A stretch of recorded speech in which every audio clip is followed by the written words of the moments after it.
Hello everyone. We hope you have downloaded the VigyanShaala app. If not, please see the previous video and follow the instructions. For now, let's see how to log into the VigyanShaala app. To log into the VigyanShaala app, first click on the VigyanShaala app icon.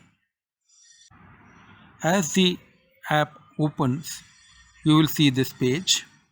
To log in, click on Account, click on Login, click on Continue with Email. Enter your login credentials received in your mail.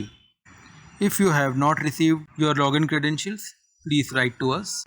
It is advisable to check in your inbox, spam folders or junk folders. After you enter your login credentials, click Next. Now you can see you have been logged into the VigyanShaala app. Thank you so much.